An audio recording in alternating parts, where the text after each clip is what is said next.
This is another great example around leakage and finding leaks in real time. The White House Utility District is a small utility in Tennessee that serves a population of 90,000 people, so a small utility. They've had their GIS systems, automation systems for many years, but they just weren't able to start, making sense of any of that data that they were collecting. So what they did here was, they put in the PI system, and in 3.5 days, they found a $300,000 a year leak they never knew about. Carl Alexander, who's the GIS and IT manager at White House, did a presentation in 2017, and they actually showed the stream. The owner of the property thought that was a natural spring, so I think they went down to Home Depot and kind of made a little water feature. It turned out it was a leak. It went leaking right into the river, so they never really knew, but it wasn't a natural spring, right? So $300,000 a year, they obviously, they recouped that very quickly in terms of an ROI perspective. But I think more importantly is not only in the last 2 years, they reduced their leaks by $900,000, but I've always said, and you've probably heard me say this before, that if you reduce your leaks, you automatically gain system capacity back in your water system. So with that, they were actually able to defer $20 million in CapEx spend, so they didn't have to upgrade existing facilities or find new water resources, right? I think that is huge, where we have the ability to impact CapEx spend, right? And in terms of $20 million, that's a big amount of money, right? Because at the end of the day, they're only managing water for 90,000 people, right? So that impact is huge. On the other hand, United Utilities in England, they manage water, wastewater for 7 million people, and their water distribution and wastewater collection system is massive. If you take a look at here, it's 72,000 kilometers of sewers and 42,000 kilometers of water mains. That's like 70,000 miles of network that they got to manage. What they wanted to do was they wanted to get more predictive. So they got into some data science, machine learning. They actually used MATLAB to do those predictions. So what they did was they have the PI system. They used it to, and one of our integrators, and Rajesh can talk about that a bit more later today. You'll see him, he'll do a demo, where they have the ability to cleanse that data, push it over to a third-party system, in this case MATLAB,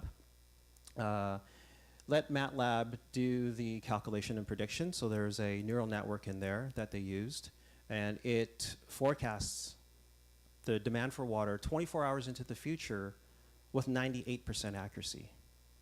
And they were able to do that within 2 weeks worth of effort, right?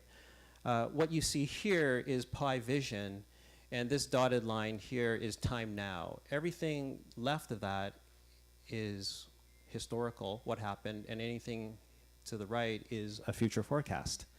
So we can see with the future forecast what's going to happen, and you can see it was 98% accurate. The 2% discrepancies happens to be in these peaks. So the blue line is the actual water consumed, and you can see there's a bit of, there's some extra peaks here that were not forecasted by the neural network, right? But pretty amazing. So with that, you can figure out how much to pump, where to pump, when. You can leverage time of use rates, right? You don't fill up your reservoirs too much if you don't have to. So a lot of things that you can do. Hampton Roads Sanitation District, fairly large wastewater utility over on the eastern seaboard there in Virginia, managing wastewater for 1.7 million people.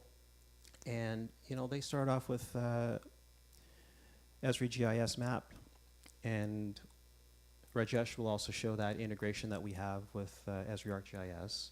And you can see here they've got a lot of different sensors coming in. Rain gauges, different data loggers, NOAA data. They're prone to flooding, like right into their collection system, because they're fairly low where they sit. And with that, they created their dashboards where they can have real-time information, of course, with notifications to tell them exactly what's happening at any given time. Here, you can see that they have a lot of different sensors out there.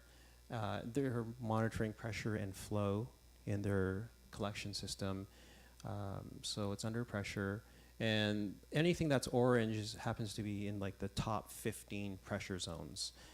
They also have a pressure distribution, a histogram here that shows where all the different pressures are within different sections of their collection system. And then of course they have all the long-term history here down below. They have notifications set up to tell them if there's any kind of blockage or anything like that, where they can go and send crews right away to go fix those issues before it really starts to upset the whole system. And then what we're seeing more and more of, as we see more sensors being rolled out and stuff like that, is that whole connected, not only within your utility, but part of that whole community. So this is where data is being shared.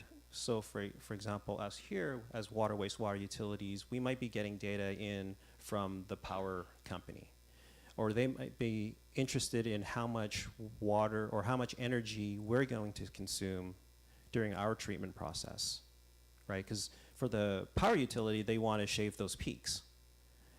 Well, water utilities have the ability to, in a way, kind of store energy through how you distribute your water in our reservoirs and so forth. And of course, stakeholders as well, right? Where we are seeing more and more of water utilities going to their major stakeholders, the consumers of water, and putting in real-time meters there to take a look at how much water they're consuming on a real-time basis, right? And that allows them to plan much better, especially industrial water users. So that's kind of what we're seeing. And I just kind of wanted to end off with, I mentioned about being connected and sensors, and we're seeing more and more of that, and even in our homes today. So, at home, I've got a Nest thermostat, and when I'm away, it's smart. It actually knows how to, decrease your, heating costs and stuff like that, or your AC if you're in a hot area. But then I've also got a lot of sensors. So I've got in this case I'm showing here, like for example, a water leakage sensor that I have to detect any water leaks, say near the boiler and so forth. Temperature sensors. I got a temperature humidity sensor in the most important place in my house, the wine cellar.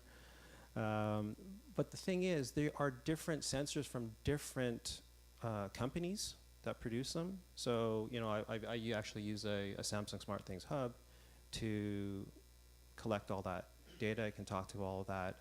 And, the Pi system is very similar. It's, it's that agnostic, out-of-the-box piece of software that you can connect up to all these different sensors, whether you have them now or into the future, and of course start making sense of that. And I think that's the most important thing. So you'll hear more today in terms of how some of our customers are doing that.